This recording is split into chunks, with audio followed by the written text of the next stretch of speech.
pulled from rubble, smothered in dust and blood, the victims of someone else. Wales reminds me of home, she said. The dream of belonging sits beneath our soil. The strength that clings to Welsh language will not fail by reaching past daffodils and rugby, pointing proudly to a map and saying, "This is the land of Croesawga." Thank you. Mae cyfrifoldeb arno ni yma yng Nghymru ystyried yn cyfrifoldeb rhyngwladol ni, yn ogystal â dilyn y cyfleoedd rhyngwladol sy'n cael ei cynnig i ni. Ac wrth gwrs, mae'n cyfrifoldeb ni hefyd i ddinasyddion Cymru ac i genhedlaethau'r dyfodol i roi cyfle iddyn gysylltu a gwneud synwyr o'r byd o'n cwmpas. Mae celf yn arf pwerus yn hyn o beth. Ond y daith a cysylltiad Robson gyda Gymru i mi yn dangos lot am sut mae lot ohonyn ni sy'n wedi dod o tu fas o Gymru yn gweld Cymru. Mae rhywbeth... Mae gen i hiraeth i Gymru. Dwi ddim yn dod o Gymru, dwi'n dod o Wolverhampton.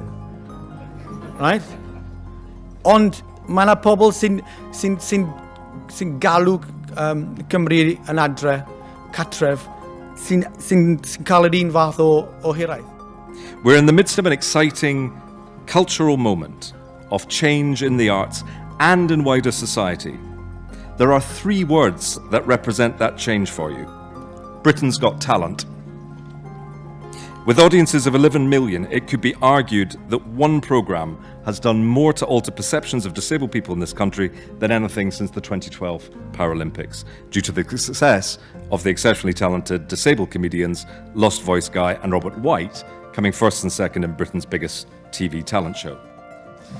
I think what we do is that we take the lid off a box. And then what we do is that we take out those who are pretty invisible and marginalised.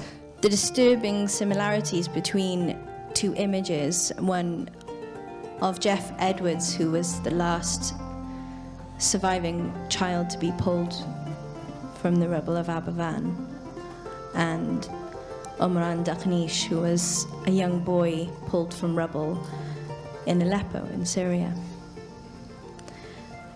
And it made me question this. I suppose in some instances there's a concern that our identity as being Welsh, particularly from the outside, is almost being pigeonholed and one-dimensional. And I don't understand why the plethora of faces and experiences that exist within Wales don't all speak for Wales. Ac y mae'r cysylltiadau rhyng-genedlaethol a rhyngwladol yma yn hanfodol i hunaniaeth Cymru. Yn wir, rydw i'n credu yn egwyddorol fel ôl genedlaetholwr anwyd yng nghanol yr 20fed ganrif ac sydd wedi goroesi i ganrif hyd yn hyn, i ganrif yr 11fed ganrif ar hugain, mae'n ofid i mi i weld fod teimladau cenedlaetholgar negyddol a ffyrnig yn fwy i llais a'i dwndwr yn ein byd ni nag ymwybyddiaeth rhyngwladol. To paraphrase what Malcolm X said at Oxford on December 3rd, 1964, 3 months before his assassination, you are living at a time of extremism, a time of revolution, a time where there's got to be a change. People in power have misused it, and now there has to be a change, and a better world has to be built. And the only way it's going to be built is with extreme methods. And I, for one, will join with anyone, don't care what color you are.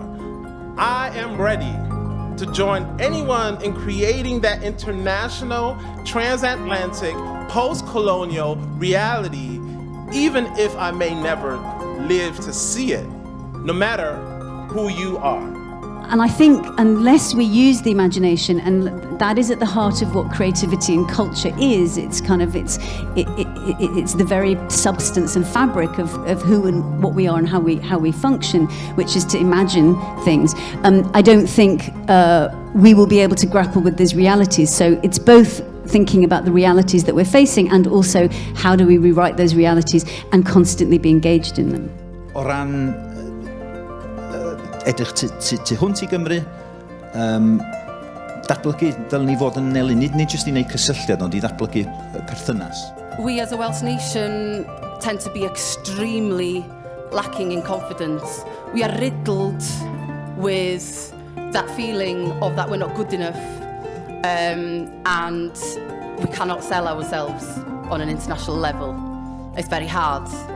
And so, you know, how do you have the confidence to sing in WOMAD Festival in Adelaide in front of 5,000 people, and what is it that you think it's okay for you to be sharing your songs on an international level? And I think it's about it coming from a very truthful place, to be sure.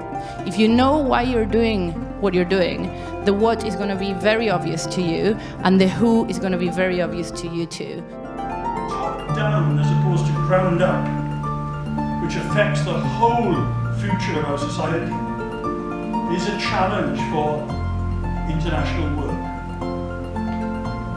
But the artists can bridge the gulf between those two worlds. They can bridge the gulf in their own practice, in their own voices, in their own bodies. And they can take the neglected into other and wider worlds and bring other worlds to our communities. That's the challenge. Are we up to it?